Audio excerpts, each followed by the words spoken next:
Yes dear students, अब मैं आपको पढ़ा रहा हूँ नेक्स्ट चैप्टर, वो है उपसर्ग। अर्थात उपसर्ग किसे कहते हैं। सबसे पहले है जो शब्दांश किसी शब्द से पहले लगकर उसके अर्थ में परिवर्तन कर देते हैं उन्हें उपसर्ग कहते हैं। दोबारा सुन लीजिए, उपसर्ग किसे कहते हैं। जो शब्दार्थ किसी शब्द से पहले लगकर उसके अर्थ में परिवर्तन कर देते हैं उन्हें उपसर्ग कहते हैं। जैसे मूल शब्द है कार, कार में अपने उपसर्ग लगाया प्र, तो इससे बना प्रकार। ठीक इसी प्रकार से कार, कार में वी लगाया तो बना अपना विकार, तो इसमें उपसर्ग क्या हुआ वी, और मूल शब्द क्या हुआ इसमें कार।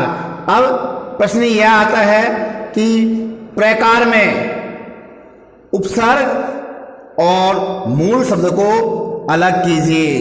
अब प्रकार में जो मूल शब्द है वो है कार, और इसमें उपसर्ग है क्या प्र।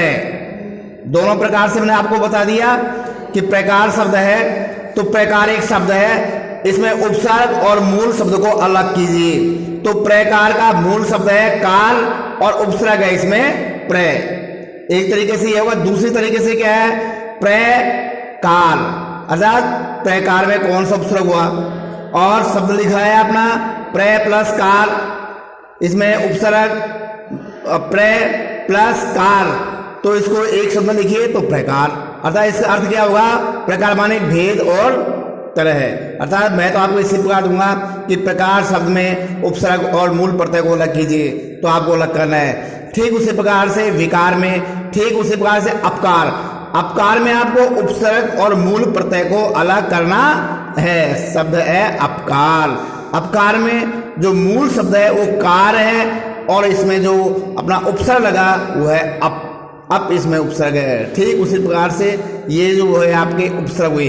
अब इसमें कुछ उपसर्ग होते हैं जिनके कुछ प्रकार भी होते हैं। अब है उपसर्ग के प्रकार, अतः उपसर्ग के कितने प्रकार होते हैं। हिंदी में मुख्य 3 प्रकार के उपसर्गों के नवीन शब्दों की रचना की गई था। हिंदी में 3 प्रकार के उपसर्ग है। पहला है संस्कृत के उपसर्ग, दूसरा है हिंदी के उपसर्ग, तीसरा उर्दू अरबी फारसी के उपसर्ग। इस प्रकार से हिंदी में 3 प्रकार के उपसर्ग माने गए हैं। संस्कृत के उपसर्ग में पहले देखिए आप, सबसे पहले आपका अधिक, अर्थ है इसका अति, अति का मतलब अधिक, अर्थात सीमा से परे, इसे अति कहते हैं। अति से अत्याचार, अति से है अतिरिक्त। अब मैं आपको बताऊंगा, बताओ अत्याचार में कौन सा उपसर्ग हुआ, तो इसमें अति हुआ।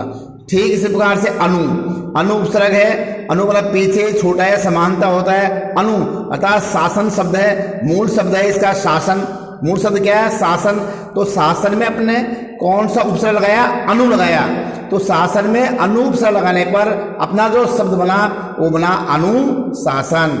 अतः कहने का तात्पर्य कि शब्दों के अर्थात किसी शब्द से पहले लगकर उसके अर्थ में परिवर्तन कर देते हैं वो उपसर्ग कहलाते हैं। तो शासन में शब्द के पहले अनु लगा दिया तो क्या बन गया अपना अनुशासन, तो शब्द के पहले लगा।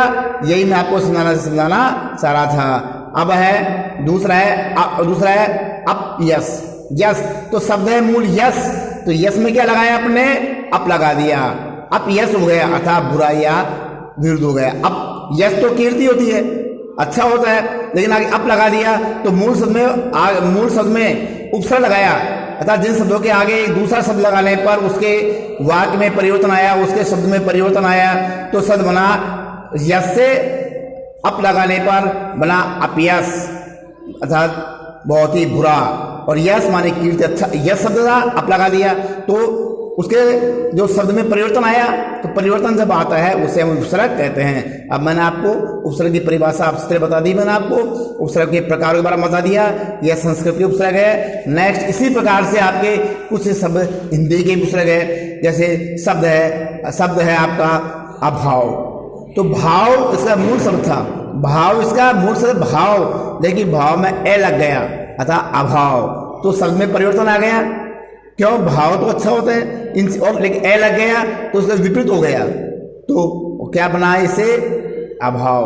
तो अभाव में उपसर्ग कौन सा है ए, आगे आधा में आज। इसी प्रकार से ये अपने हिंदी के उपसर्ग हैं। ठीक उसी प्रकार से उर्दू और फारसी के उपसर्ग होते हैं कम, हीन, थोड़ा, कम। किसी वक्त मूल शब्द होता है कम कर दो, कम उम्र, उम्र मूल शब्द है तो कम लगा दिया, कम उम्र हो गया। अब जोर शब्द है तो कम लगा दो, कमजोर हो गया। उसी प्रकार से ना, उसी प्रकार से खुश आगे नसीब होता है, नसीब तो खुश नसीब हो गया। इसी प्रकार से अपने ये उर्दू वाले भी क्या है, इसी प्रकार से उर्दू की आपके उपसर्ग हैं।